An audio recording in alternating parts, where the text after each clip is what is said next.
No sir. ठीक है, तुमने हैंड रेस कर रखा है।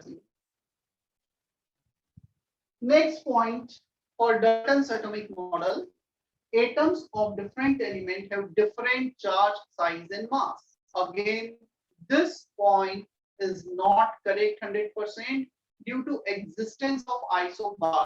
आइसोटोप में एटॉमिक नंबर सेम था, मास नंबर डिफरेंट था। आइसोबार में मास नंबर सेम है, एटॉमिक नंबर डिफरेंट है। सो दो different element carbon and nitrogen can have same mass. इसके अकॉर्डिंग टू डिफरेंट मास होना चाहिए, different charge, size and mass. यहाँ पे सेम मास आ रहा है। Second set of example, potassium, argon and calcium, they can have same mass. They belongs to different element, still they can have same mass. So this is not 100% correct. Is that okay?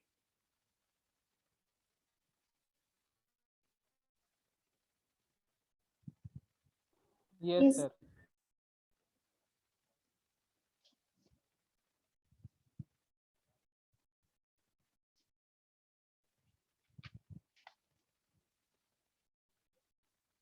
Copy कर लिया था सभी ने इतना?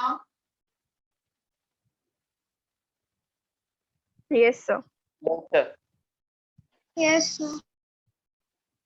चलो, तो ये कुछ बेसिक पॉइंट्स हुए। इसके अलावा भी और भी काफी पॉइंट्स हैं, 3-4 और पॉइंट्स हैं, वो उतने ज्यादा यूजफुल नहीं है, उतना डेप्थ में हमें नहीं जाना है। यहाँ से डायरेक्ट कोई क्वेश्चन नहीं करना है, जस्ट एक हमें रफ आइडिया होना चाहिए बस।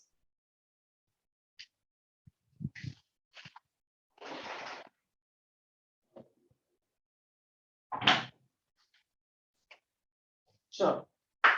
Dalton's atomic theory. After completion of this theory, now we need to discover subatomic particles. हमने एटम तो डिस्कवर किया, अब हमें सब एटॉमिक पार्टिकल की डिस्कवरी करनी है।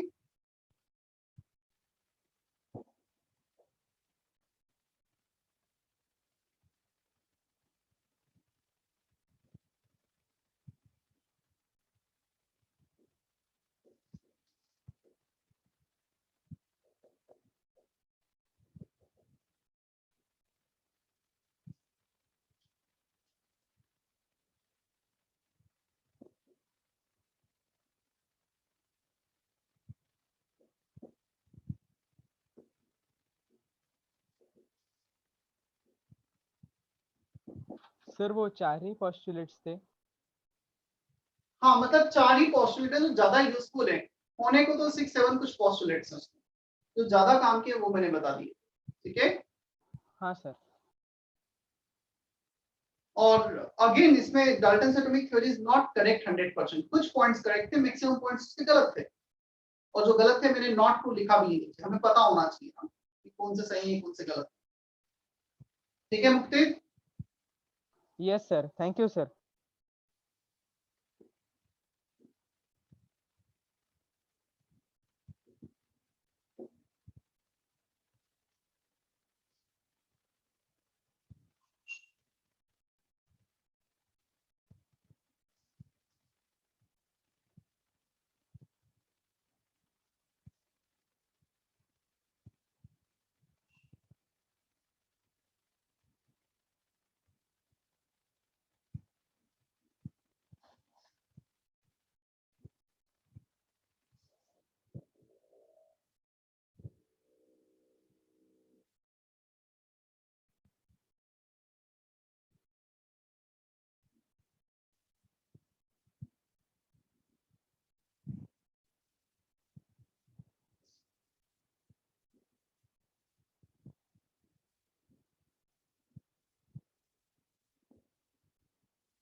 पहले सुन लो, ये कॉपी भी करना है सब कुछ तुम्हें। This is the glass tube, clear, in which vacuum pump is there. Vacuum pump is used to create very low pressure over here. इस ग्लास ट्यूब में बहुत कम प्रेशर क्रिएट करेगा, क्लियर, मतलब उस गैस को सक करेगा, बाहर निकालेगा सिस्टम से. So this is also called discharge tube. इसे ग्लास ट्यूब को डिस्चार्ज ट्यूब भी कहा जाता है, ग्लास ट्यूब डिस्चार्ज ट्यूब लिखा है. Gas at very low pressure, and we are creating low pressure with the help of vacuum pump.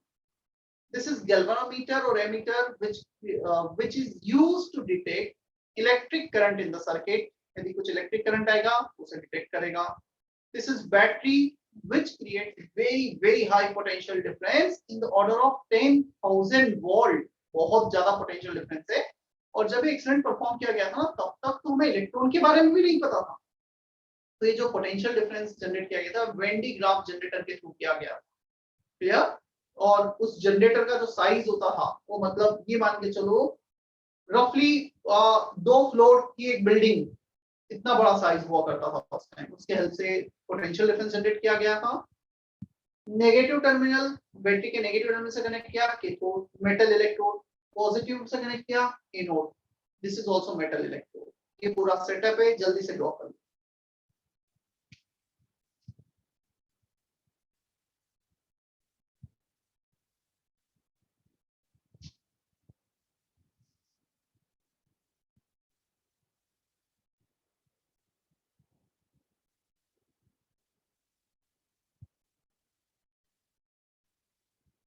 Yes Ayesha, structure of atom, atomic structure एक ही बात है ना. तो एनसीईआरटी में वो स्ट्रक्चर ऑफ एटम के नाम से दिया होगा, इवन मुझे भी ध्यान नहीं इतना, मैंने भी नहीं ध्यान दिया कभी. तो atomic structure, structure of atom both are same. और एनसीईआरटी में शायद सेकंड चैप्टर होगा है.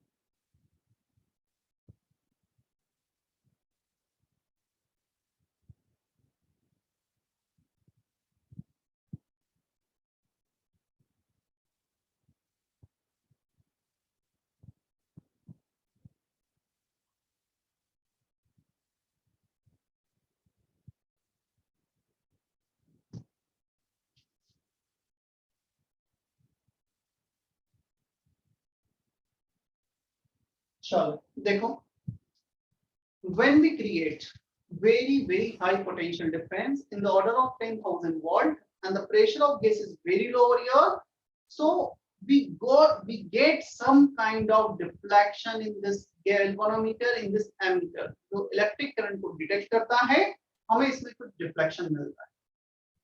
पता है, ये जब एक्सपेरिमेंट परफॉर्म किया गया था 1850s में, उसके पहले में इलेक्ट्रिक करंट के बारे में पता था, हमें पोटेंशियल डिफरेंस के बारे में पता था, बट हमें ये नहीं पता था the electric current is there due to flow of electron. ये हमें नहीं पता था, clear. So electric current is there due to flow of electron. ये हमें जब इलेक्ट्रॉन की डिस्कवरी हुई तब पता लगा. सो यहाँ पर जब इतना एक्सट्रीम कंडीशन क्रिएट की गई, इतना एक्सट्रीम पोटेंशियल डिफरेंस क्रिएट किया गया, and the value of pollution is very low, in such scenario we get certain deflection in this galvanometer or ammeter. इसका मतलब ये हुआ, ये डिफ्लेक्शन तब देता है जब इलेक्ट्रिक करंट सर्किट में आता है. और उसके पहले तक हमें ये पता था इलेक्ट्रिक करंट को मूव होने के लिए, फ्लो होने के लिए कुछ तो मेटल की रिक्वायरमेंट होती है, मेटल में इलेक्ट्रिक करंट फ्लो होता है. तो यहाँ पे तो वैक्यूम क्रिएट कर रखा है हमने, तो वैक्यूम में कैसे इलेक्ट्रिक करंट आ गया. ये काफी क्वेश्चन वाला वहां पे सिनेरियो सामने आया. How electric current is going from one end to another end. यहाँ पे तो कुछ भी नहीं, तो कैसे इलेक्ट्रिक करंट जा रहा है. हमें तो हमेशा से ये पता था कि मेटल्स के थ्रू ही इलेक्ट्रिक करंट मूव करता है. फिर इसके अंदर ये डेफिनेटली तुम होगे, हम होगे, साइंटिस्ट होगे, यदि हमें ये पता लग रहा है कि इलेक्ट्रिक करंट इसमें फ्लो हो रहा है, तो कुछ तो बीच में फ्लो हो रहा है जो इलेक्ट्रिक करंट को लेके जा रहा है one end to another end, and that is not visible by our eye. cannot visualize them directly. मैं दिख नहीं रहा था. तो अब क्वेश्चन आता है, जो चीजें नहीं दिखती तो उसको कुछ एक्सपेरिमेंट परफॉर्म करके देखते हैं. हो सकता है कुछ मूव हो रहा हो बट हमें नहीं दिख रहा हो. इतना छोटा पार्टिकल हो कि हम अपने आई से नहीं देख पा रहे हैं। तो यहाँ पे इस सेटअप में कुछ चेंजेस किए गए। क्लियर? कैसे चेंजेस किए गए? सबसे पहले यहाँ पर कैथोड में, एनोड में कुछ होल्स दिए गए, कुछ होल्स बना दिए एंड इसके पीछे ZnS फॉस्फोरेसेंस प्लेट रखी गई। अब तुम्हें नहीं लिखना है ना, सिर्फ सुनना है, अभी कुछ भी नहीं लिखना है। होल्स किए गए, होल्स के पीछे एक फॉस्फोरेसेंस फ्लोरोसेंस मटेरियल रखा गया। फॉस्फोरेसेंस फ्लोरोसेंस मटेरियल वो होता है which can glow when heated by when some particle heat on it। ये बोर्ड एक शाइनिंग है, रेडिएशन हिट होगी तो शाइनिंग तुम्हें दिखेगा। या सो फॉस्फोरेसेंस मटेरियल, उस पे जहां पे भी कोई पार्टिकल हिट करेंगे वो वहां पे ग्लो करना स्टार्ट कर देगा, like aluminium foil kind of.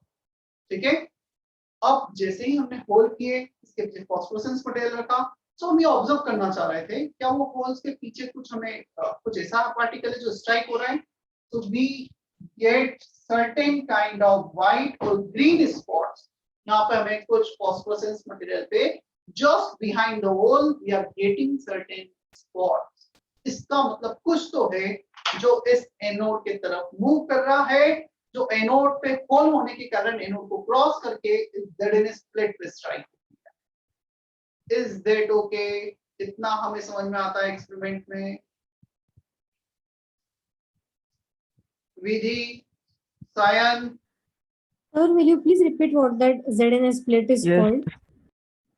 that is called phosphorescence material। मैं लिखाऊंगा अभी, अभी नहीं लिखना है। फॉस्फोरेसेंस और फ्लोरोसेंस मटेरियल प्लेट, जिसपे कुछ पार्टिकल हीट होंगे, then it starts glowing at that point। Yeah? Thank you, sir. अब आते हैं हम सेकंड चेंज पर। इसमें सेकंड वेरिएशन लाते हैं।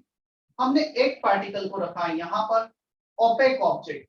The word opaque means which can block anything which moves towards it।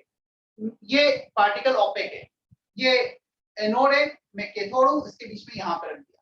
जैसे यहाँ पे रखा तो इतना पार्ट, जितने पार्ट पे opaque ऑब्जेक्ट ब्लॉक हो रहा था, इसके पीछे हमें स्क्रीन पर यहाँ पर व्हाइट स्पॉट्स मिलना बंद हो गए।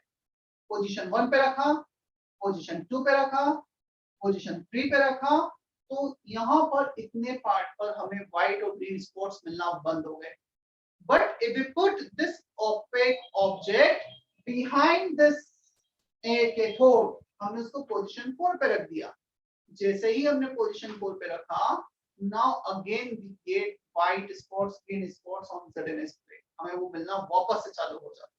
इसका मतलब ये हुआ जो भी चीजें यहाँ पर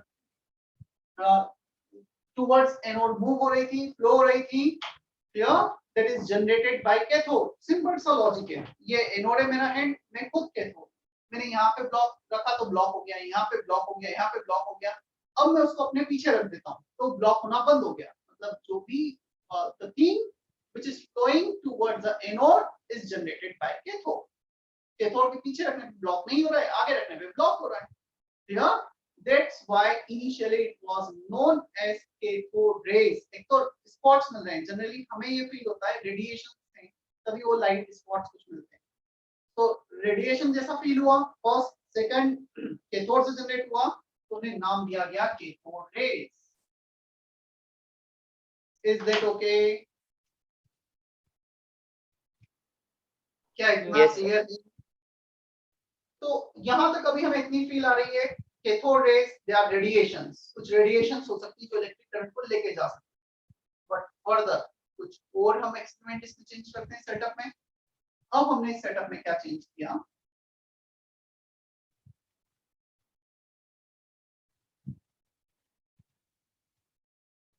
एक मैकेनिकल फैन रख दिया। इसके पास में एक मैकेनिकल फैन रखा। Mechanical fan, the fan which is present in our room is mechanical fan. यदि तुमने लाइट पावर कट कर रखा है, तुम उसे हैंड से फोर्स लगाओगे, वो मूव करना चालू कर देगा। उस पर कोई भी मैकेनिकल फोर्स लगेगा, वो मूव करता है। जैसे ही हमने यहाँ पे मैकेनिकल फैन रखा, या ये मैकेनिकल फैन मूव करना, रोटेट करना स्टार्ट कर देता है इस direction. Clear? It start rotating in this direction. इसका मतलब ये हुआ something is there which can apply force on the mechanical fan. कुछ तो है जो फोर्स मैकेनिकल फैन पे लगा सकता है। फिर हमारे पास न्यूटन सेकंड लॉ था, F इक्वल टू ma। कोई भी पार्टिकल फोर्स कब लगा सकता है, जब उसका कुछ मास हो, तभी तो फोर्स लगा पाएगा। तो मास के बिना फोर्स नहीं लगेगा। Radiation they can not apply force. तुम ऐसा नहीं कर सकते हो ना, तुम्हारे हाथ में डस्टर है, तुमने एक टॉर्च स्टार्ट की और ये इस पे फोर्स लगा रहे हैं radiation. So radiation they cannot apply force. Force can be applied by any matter जिसका कुछ मास हो, ठीक है। So इसने मूव करना स्टार्ट किया, मतलब the thing, the cathode rays which are moving from cathode to anode, they are not radiations, they are particles. Clear? वो रेडिएशन नहीं थे, वो फोर्स लगा सकते हैं, इसलिए उन्हें पार्टिकल्स कहा गया। क्या इतना क्लियर है सभी को? Shubham, Shreya, Yes, sir. Yes, sir.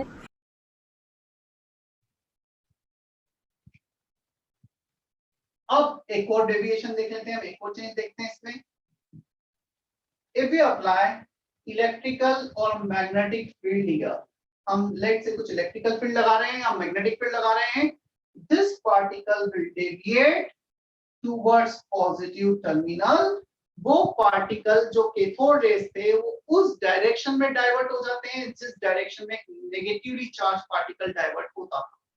Clear? हमें तब तक नहीं पता था वो negatively charge particle, but they deviates towards that terminal, towards the direction in which a negative charge particle will move. That means they are negatively charged particle। और फिर first time उन कैथोड रेज को नाम दिया गया electron. क्या इतना समझ में आता है? हमने सेम सेटअप में 3-4 चेंजेस परफॉर्म किए और कुछ कंक्लूड किया है। सो फर्स्ट चेंज होल किए, second change opaque object, third change mechanical fan, fourth change यहाँ पे कुछ इलेक्ट्रिक फील्ड मैग्नेटिक फील्ड लगा दी। तो हमें इन सारे चेंजेस से पता लगा something is there which is flowing from cathode to anode, cathode rays. Cathode rays are not radiations, they are particles because they can apply certain force. And these particles have negatively charged, they are negatively charged particle because they diverted towards positive one, and they are negatively charged particle and they are known as electrons. क्या कोई doubt यहाँ तक? अभी इतना समझ में आता है हमें? Excuse me, sir. Yes. Sir, after placing that magnet there in the last step, we stopped getting current It because all stops electrons will go there. basically if we apply some magnetic field or electric field, then this beam, this cathode rays divert in the direction in which any negatively charged particle can divert. बजाय stop के मैं ये word use करूंगा, हमने जो electric field magnetic field लगाया है वो उस डायरेक्शन में इन कैथोड रेज को डाइवर्ट कर रहे थे जहां पर एक नेगेटिवली चार्ज पार्टिकल डाइवर्ट होता है। So we can conclude that this electrons are negatively charge particle. Clear? Sir, actually I was asking that if that magnetic field is diverting that electrons towards in different direction, then they will not go towards the anode, means the ammeter will not show any reading. Yes. तो मतलब हम ये assume करेंगे उससे कि यदि magnetic field लगाया है वो चार्ज को मूव नहीं होने दे रहा है, that means they are the charge particle. If they are not able, if the cathode rays are not going from one end to another end. Basically मैं ये नहीं बोलूं कि इलेक्ट्रिक करंट बंद हुआ या नहीं हुआ, वो तो बात की बात है। मैंने तो सिर्फ एक कंक्लूड किया उनका बिहेवियर ऐसा शो हो रहा था जैसा कि नेगेटिवली चार्ज पार्टिकल का, जैसा भी नेगेटिव चार्ज पार्टिकल का होता है वैसा उनका बिहेवियर है। तो नेगेटिवली चार्ज पार्टिकल होते हैं वो मूव कर रहे होते, इनके कारण करंट बंद होता तो उसके भी कारण करंट ब्लॉक हो रहा होता। आया समझ में? Yes, sir. Thank you, sir. तो ये सब कुछ हमने वेरिएशन देखा। ये डायग्राम एक ही बनाना था तुम्हें, ये पॉइंट्स लिखने हैं, but today we don't have that much time. मैं नेक्स्ट टाइम इन पॉइंट्स को लिखाकर फिर हम आगे वाले एक्सपेरिमेंट पे जाएंगे, प्रोटॉन की डिस्कवरी करेंगे। अब तक हमें ये तो पता लग गया है इलेक्ट्रॉन है उसका कुछ मास है, इलेक्ट्रॉन है उसका कुछ चार्ज भी है, नेगेटिव चार्ज और मास की डिस्कवरी भी हमें देखना है, किसने की और कितना चार्ज और कितना मास। ठीक है? Yes, sir. ओम का कुछ मैसेज था sir, but the rays were invisible, so how could we know they diverted? अच्छा क्वेश्चन है। हमें तो दिखी नहीं रही थी, हमें कैसे पता चला डाइवर्ट हो गई? देखो कैसे पता चला डाइवर्ट हो गई, यहाँ पर तुम्हें जो व्हाइट स्पॉट्स मिल रहे थे, लेट से तुमने कुछ यहाँ पे 20 होल्स कर रखे, पहले तुम्हें 1 2 20 ऐसे कुछ मिल रहे थे, ये होल्स नीचे की तरफ शिफ्ट हो गए, मतलब जो शिफ्टिंग है होल्स की, पहले इतने पार्ट में थी, अब वो इतने पार्ट में आने लगी, तो हमें पता लग गया ना जो स्ट्रेट में जा रहे थे वो डाइवर्ट हो गए। Got it? Yes, sir. Thank you. Muktit का मैसेज था, sir the mechanical fan was what material? I don't know, maybe of like कोई भी लाइट मटेरियल का बनाया होगा, metals with very light thing with very light wings, मतलब वो किसका था वो तो मुझे भी नहीं पता, उतना कहीं यूज आया नहीं है, मे बी पॉसिबल उसको हम डेप्थ में जाके थोड़ा और पढ़ें तो वो चीजें आए, बट अगेन वो उतना यूज का नहीं। उस टाइम कौन सा किया गया, आज जब हम एक्सपेरिमेंट परफॉर्म करते हैं इस टाइप से तो क्या यूज करते हैं वो भी डिफरेंट है। ठीक है मुक्तित? Yes, sir. चलो मैं आज का सेशन फिर यहाँ पे एंड कर रहा हूँ, मैं दीपक सर का नंबर भेज देता हूँ ग्रुप पर,